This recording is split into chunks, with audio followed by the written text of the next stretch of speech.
Hello my dear student. तो आज हम पढ़ने वाले हैं फिजिक्स का बहुत ही इंपॉर्टेंट टॉपिक जिसका नाम है हॉल इफेक्ट। और ये जो टॉपिक हम पढ़ रहे हैं ये बीएससी, एमएससी, इंजीनियरिंग फिजिक्स सब जगह काम आता है, सब जगह पूछा जाता है।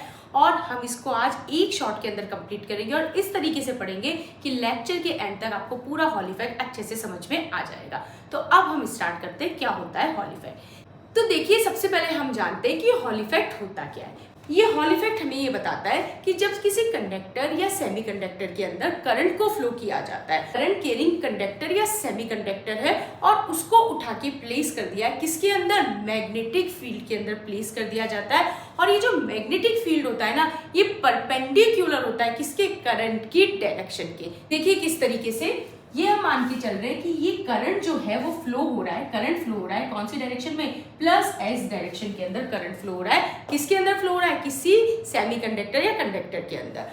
और इस करंट कैरिंग कंडक्टर या सेमीकंडक्टर को उठा के प्लेस कर दिया, किसके अंदर प्लेस कर दिया हमने, ये हमने एक मैग्नेटिक फील्ड है, इस मैग्नेटिक फील्ड के अंदर प्लेस कर दिया। और मैग्नेटिक फील्ड जो है वो करंट की कौन सी डायरेक्शन में, परपेंडिकुलर डायरेक्शन में, क्योंकि क्रॉस साइन ये रिप्रेजेंट कर रहा है कि मैग्नेटिक फील्ड जेड डायरेक्शन की तरफ वर्क कर रहा है। और मैग्नेटिक फील्ड को हम डिनोट करते हैं बी से।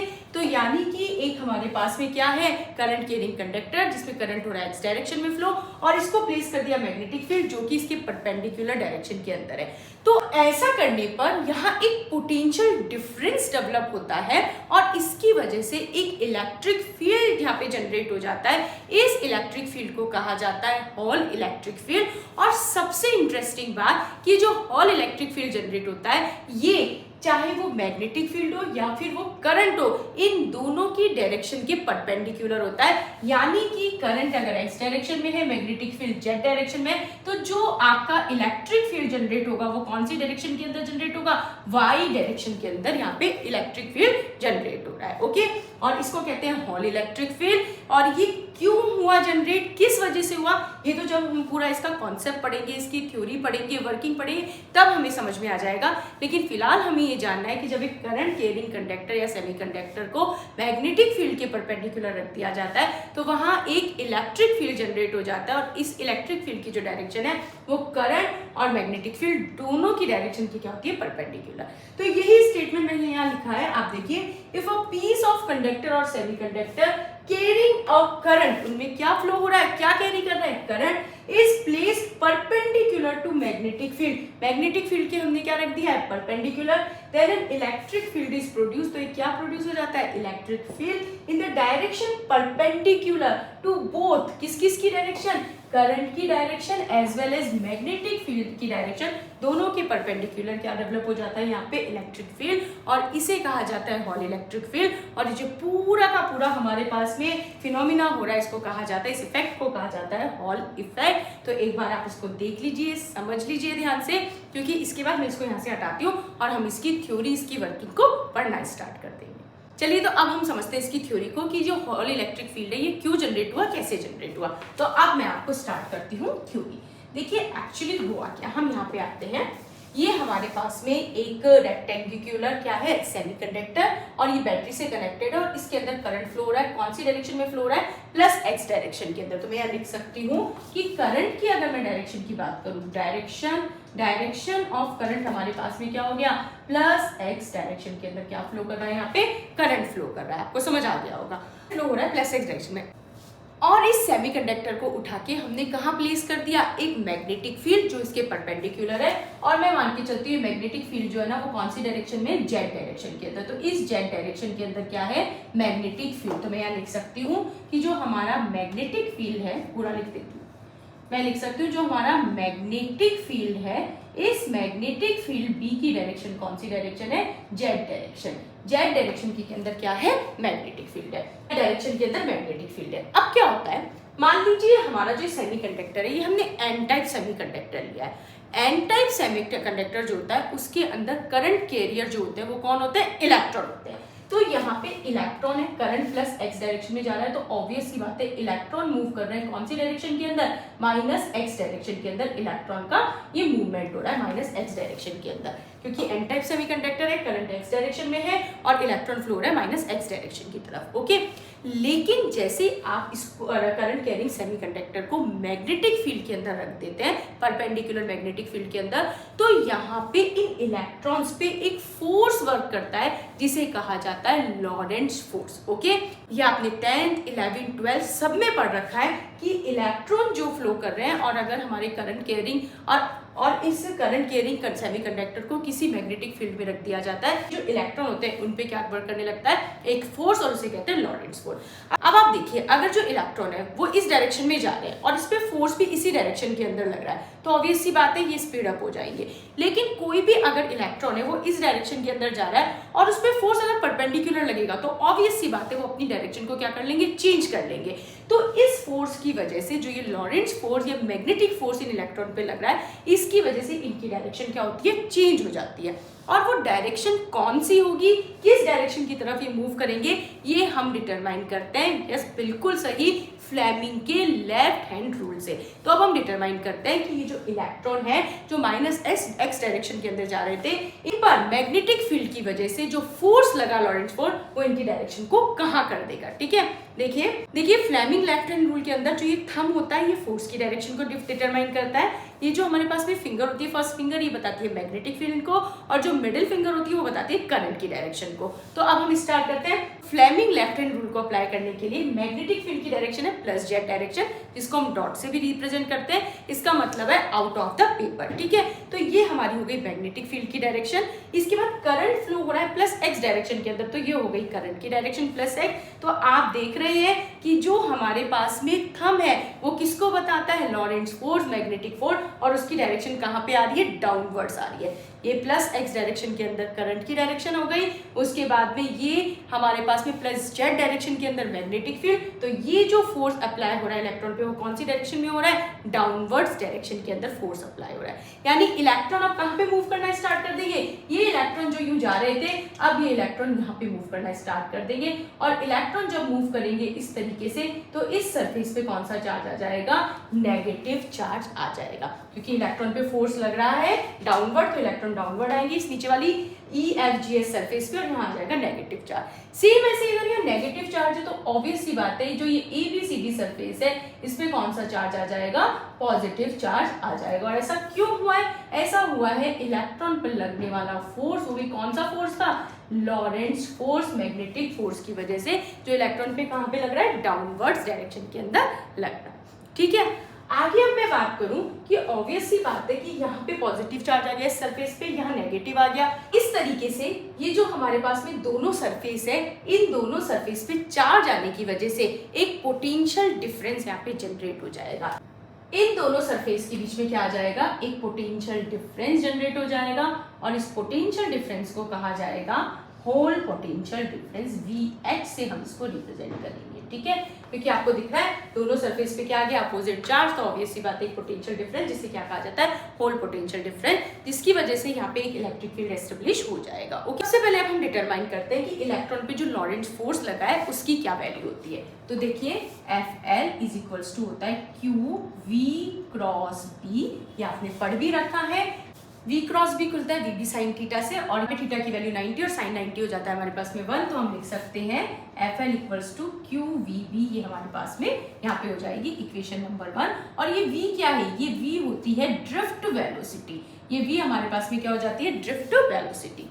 आगे अब हम बात करें, देखिए क्योंकि इन दोनों सरफेस के ऊपर जो चार्ज आया, इस चार्ज की वजह से यहाँ पे एक पोटेंशियल डिफरेंस यहाँ पे जनरेट हो गया, होल पोटेंशियल डिफरेंस। इसकी वजह से एक इलेक्ट्रिक फील्ड यहाँ पे जनरेट हो चुका है, जिसे क्या कहा जाता है, हॉल इलेक्ट्रिक फील्ड। और सबसे मेन बात, जो ये इलेक्ट्रिक फील्ड होता है, हॉल इलेक्ट्रिक फील्ड, इसकी डायरेक्शन परपेंडिकुलर होती है, किसकी डायरेक्शन से, मैग्नेटिक फील्ड और करंट की डायरेक्शन से। तो यहाँ ये जो इलेक्ट्रिक फील्ड की डायरेक्शन निकल के आएगी ना, वो कौन सी डायरेक्शन निकल के आ जाएगी, ये, और ये हो गया हमारे पास में हॉल इलेक्ट्रिक फील्ड। अब ये जो इलेक्ट्रिक फील्ड है, या मैं कह सकती हूँ ये जो पॉजिटिव चार्ज है, वो इन इलेक्ट्रॉन को वापस अट्रैक्ट करेगा, तो इन इलेक्ट्रॉन्स पे एक फोर्स जो है वो वर्क करेगा लॉरेंट्ज फोर्स की अपोजिट डायरेक्शन में। तो ये अपोजिट डायरेक्शन में फोर्स वर्क कर रहा है, कौन सा, FE।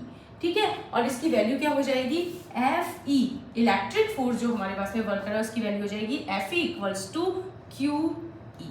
ओके, ये हो गई इक्वेशन नंबर। अगर हम बात करें कि इक्विलिब्रियम पे क्या कंडीशन होगी, तो मैं कह सकती हूँ एट इक्विलिब्रियम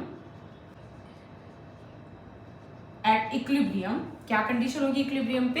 इक्विलिब्रियम पे क्या कंडीशन होगी? Fl is equals to Fe, यानी कि दोनों के दोनों फोर्स जब आपके पास में इक्वल हो जाएंगे तो इलेक्ट्रॉन पे किसी तरह का कोई फोर्स वर्क नहीं कर रहा और इलेक्ट्रॉन अपनी नॉर्मल ड्रिफ्ट वेलोसिटी से क्या करने लगेंगे, अपनी नॉर्मल डायरेक्शन के अंदर मूव करने लगेंगे। तो जब दोनों के दोनों फोर्स जो है वो अपोजिट डायरेक्शन के अंदर इक्वल एंड अपोजिट डायरेक्शन में होंगे तो अब इलेक्ट्रॉन पे कोई फोर्स वर्क नहीं करेगा, इलेक्ट्रॉन अपनी नॉर्मल ड्रिफ्ट वेलोसिटी से मूव करने लग जाएंगे। ठीक है, तो ये हो गई हमारे पास में drift velocity Vd। Fe equals to Fl, Fe की वैल्यू हो गई QEh is equals to Fl की वैल्यू आ जाएगी QVdB। ठीक है, Q से Q कैंसिल आउट, तो EH यानी होल इलेक्ट्रिक फील्ड की वैल्यू आ जाएगी VdP। ये निकल के आ गई होल इलेक्ट्रिक फील्ड की वैल्यू। इसे मैं नाम दे सकती हूँ इक्वेशन नंबर 3। ओके, आगे हम डिटरमाइन करते हैं करंट डेंसिटी। करंट डेंसिटी क्या होती है? करंट डेंसिटी को हम रिप्रेजेंट करते हैं J से, और J equals to I upon A पता है, और हम आगे इसको लिख सकते हैं NQVD। और इस तरीके से यहाँ से हम किसकी वैल्यू को डिटरमाइन कर सकते हैं? VD की वैल्यू को। तो VD की वैल्यू क्या हो गई? ड्रिफ्ट वेलोसिटी की अगर हम बात करें, ये VD है, ठीक है, और ये VD ड्रिफ्ट वेलोसिटी की वैल्यू क्या हो जाएगी? J upon NQ। पे N क्या है? यहाँ पे N है डेंसिटी ऑफ इलेक्ट्रॉन, क्योंकि हम कौन सा सेमीकंडक्टर यूज में ले रहे हैं पूरे टाइम? N type semiconductor. तो एन टाइप सेमीकंडक्टर आप यूज लेंगे तो ये हो जाएगा एन डेंसिटी या नंबर ऑफ इलेक्ट्रॉन, और क्यू हो जाएगा चार्ज ऑन इलेक्ट्रॉन। अगर आप पी टाइप सेमीकंडक्टर लेते हैं तो यहाँ पे एन की जगह आ जाता है नंबर ऑफ होल या डेंसिटी ऑफ होल आ जाता है। ये अब हम बढ़ते हैं, मैं इसको यहाँ से हटा देती हूँ।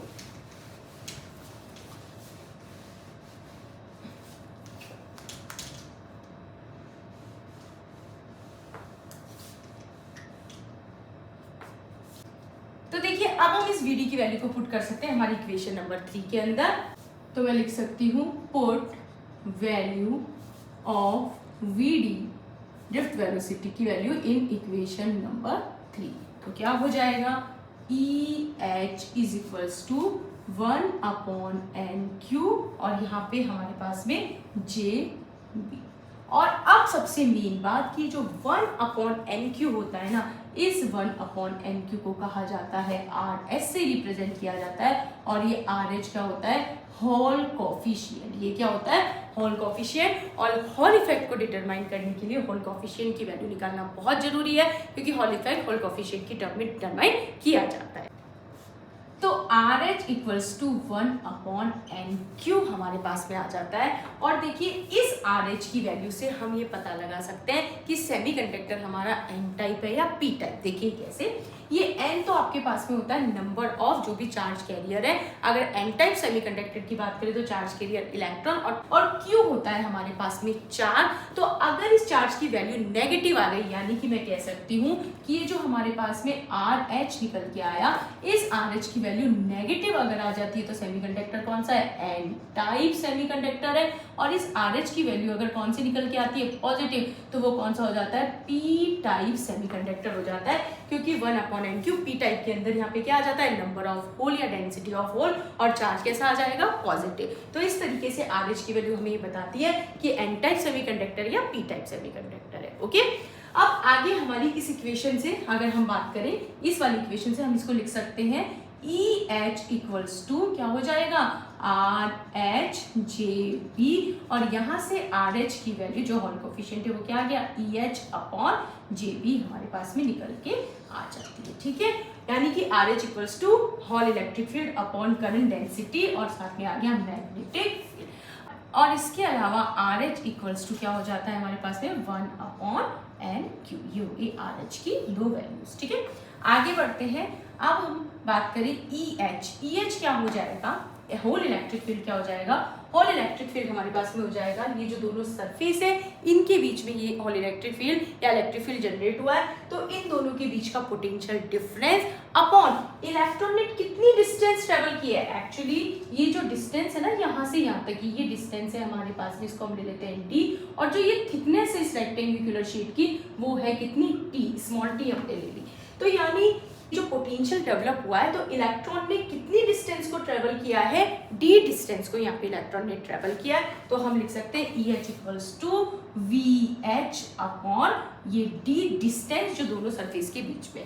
और करंट डेंसिटी J की वैल्यू, आगे करंट डेंसिटी J की वैल्यू की हम बात करें तो J equals to I upon A, और A हो गया सरफेस एरिया, और सरफेस एरिया की वैल्यू क्या हो जाएगी, ये जो डिस्टेंस है वो और ये जो थिकनेस है उसका मल्टीप्लीकेशन। तो यानी क्या हो जाएगा, हम लिख सकते हैं J equals to I upon D distance between two surface, और जो थिकनेस है वो तो D इंटू T। अब ये जो EH की वैल्यू है और यहाँ से इस J की वैल्यू को, करंट डेंसिटी की वैल्यू को हम पुट कर देंगे इस इक्वेशन के अंदर, तो इसको आगे यहाँ से मैं हटा देती हूँ।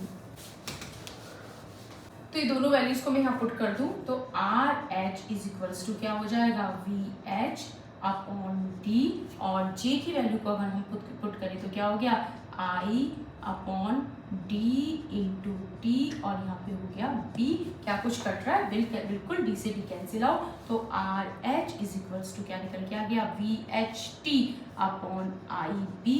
ये यहाँ पे RH होल कोफिशिएंट की वैल्यू डिटरमाइन हो गई है। यहाँ पे जितनी भी ये वैल्यूज आई ये सब मेजरेबल है, हम आराम से इन सबको मेजर करके होल कोफिशिएंट की वैल्यू को डिटरमाइन कर सकते हैं।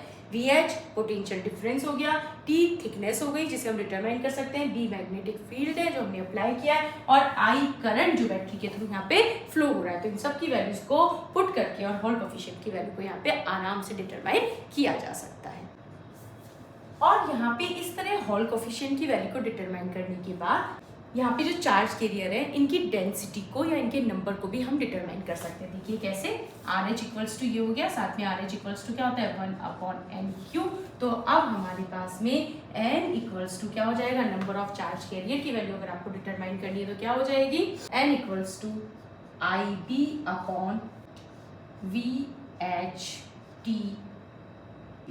ये निकल के आ जाएगी किसकी value, number of charge carrier या चार्ज कैरियर की डेंसिटी यहाँ पे निकल के आ जाएगी। अगर इलेक्ट्रॉन है अगर N टाइप सेमीकंडक्टर है तो नंबर ऑफ इलेक्ट्रॉन, और P टाइप सेमीकंडक्टर है तो नंबर ऑफ होल यहाँ पे हम डिटरमाइन कर सकते हैं। यहाँ से इन सबको इरेज करती हूँ क्योंकि अब हम नेक्स्ट टर्म को डिटरमाइन करेंगे, दैट इज मोबिलिटी। तो अब हम आगे बढ़ते हैं और अब हम डिटरमाइन करेंगे मोबिलिटी। ठीक है, मोबिलिटी डिटरमाइन करने के लिए सबसे पहले हमें पता है सेमीकंडक्टर की कंडक्टिविटी क्या होती है। अगर यहाँ पे सबसे पहले मैं बात करूँ N टाइप सेमीकंडक्टर हो, N टाइप सेमीकंडक्टर की बात की जाए तो इसके अंदर इलेक्ट्रॉन चार्ज कैरियर होता है और इनकी कंडक्टिविटी का फॉर्मूला हो जाएगा sigma equals to number of electron, उसके बाद चार्ज ऑन इलेक्ट्रॉन, और उसके बाद में ये हो जाएगी मोबिलिटी म्यू इलेक्ट्रॉन की, ये हो जाएगी मोबिलिटी इलेक्ट्रॉन की। ठीक है, इस म्यू को क्या कहा जाता है, मोबिलिटी कहा जाता है, और यही हमें डिटरमाइन करनी है। तो N टाइप सेमीकंडक्टर की मोबिलिटी क्या निकल के आ जाएगी, sigma E upon NE number of electron upon E, ये निकल के आ जाएगी मोबिलिटी किसके लिए, N टाइप सेमीकंडक्टर के लिए। आगे हमें पता है कि RH इक्वल्स टू क्या होता है 1 अपॉन NQ। ये देखिए ये ना N टाइप सेमीकंडक्टर है तो ऑफ कोर्स Q क्या हो जाएगा, किसकी हमारे पास में चार्ज हो जाएगा, इलेक्ट्रॉन का चार्ज, यानी मैं कह सकती हूँ 1 अपॉन NE क्या हो सकता है RH। तो ये निकल के आ जाएगी मोबिलिटी किसके लिए, N टाइप सेमीकंडक्टर के लिए, और यहाँ पे माइनस साइन रिप्रेजेंट कर रहा है कि ये सेमीकंडक्टर कौन सा है, N टाइप सेमीकंडक्टर। आगे बात करें किसकी, P टाइप सेमीकंडक्टर की, तो P टाइप सेमीकंडक्टर के लिए अगेन हमारे पास में क्या हो जाएगा, सिग्मा H कंडक्टिविटी ऑफ किसकी, होल की, सिग्मा H कंडक्टिविटी किसकी आ जाएगी, अब होल की कंडक्टिविटी क्या हो जाएगी, नंबर ऑफ होल, उसके बाद 4, और हमारे पास में ये आ जाएगी मोबिलिटी ऑफ होल। तो ये आ जाएगी मोबिलिटी ऑफ होल, वो इलेक्ट्रॉन की थी तो ये निकल के आ गया म्यू H, इसे हमें डिटरमाइन करना है, सिग्मा H अपॉन N, और ये H E, और आपको पता है 1/NE या 1/NQ क्या होता है, RH, तो म्यू एन ये मोबिलिटी क्या आ गई, सिग्मा H, ये H है यहाँ पे, सिग्मा H होल के लिए इनटू RH, ये निकल के आ जाएगी किसके लिए, P टाइप सेमीकंडक्टर के लिए, क्या निकल के आ जाएगी, P टाइप सेमीकंडक्टर के लिए मोबिलिटी यहाँ पे निकल डिटरमाइन होके आ जाएगी। और इस तरीके से ये हमारा हॉल इफेक्ट कंप्लीट होता है, जिसके अंदर हमने देखा कि एक करंट कैरिंग सेमीकंडक्टर को किस तरह जब हमने मैग्नेटिक फील्ड जो कि परपेंडिकुलर है वहाँ पे रखा, पोटेंशियल डिफरेंस आया, उसकी वजह से एक इलेक्ट्रिक फील्ड वहाँ जनरेट हुआ, और ये इलेक्ट्रिक फील्ड की जो डायरेक्शन थी वो करंट की डायरेक्शन और मैग्नेटिक फील्ड दोनों की डायरेक्शन के परपेंडिकुलर थी। उसके बाद हमने डिटरमाइन किया हॉल कोएफिशिएंट को हमने डिटरमाइन किया, और उसके बाद हमने मोबिलिटी को डिटरमाइन कर लिया। अब आगे नेक्स्ट आता है एप्लीकेशन ऑफ हॉल इफेक्ट। तो देखिए एप्लीकेशन ऑफ हॉल इफेक्ट तो मुझे शायद बताने की जरूरत नहीं है, जब हमने ये डेरिवेशन किया तो आपको समझ में आ गई होगी इसकी एप्लीकेशन। इसकी फर्स्ट एप्लीकेशन हो गई कि जो हॉल इफेक्ट है, या मैं कह सकती हूँ हॉल कोएफिशिएंट जो इसके अंदर डिटरमाइन हो गया है, उसके थ्रू हम पता लगा सकते हैं कि हमारा सेमीकंडक्टर पी टाइप है या एन टाइप। अगर वैल्यू नेगेटिव में आती है RH की तो मतलब एन टाइप सेमीकंडक्टर, RH की वैल्यू पॉजिटिव के अंदर आती है तो कौन सा सेमीकंडक्टर हो जाता है, पी टाइप सेमीकंडक्टर हो जाता है। इसके अलावा हम इसके अंदर क्या डिटरमाइन कर सकते हैं, मोबिलिटी को डिटरमाइन कर सकते हैं, mobility of electron and mobility of hole, दोनों की मोबिलिटी को हम यहाँ पे डिटरमाइन कर सकते हैं। इसके अलावा हम यहाँ डिटरमाइन कर सकते हैं नंबर या density of charge carrier for P type semiconductor as well as N type semiconductor. तो ये कुछ एप्लीकेशन थी हॉल इफेक्ट की जो मैंने आपको बताई है, और जो एप्लीकेशन हॉल इफेक्ट की होगी वो आप पढ़ के मुझे कॉमेंट बॉक्स में कॉमेंट करके बताएंगे। तो इस तरीके से लेक्चर हमारा आज खत्म होता है। आई होप आपको समझ में आया होगा। आज के लिए इतना ही, मिलते हैं नेक्स्ट लेक्चर में। Thank you so much.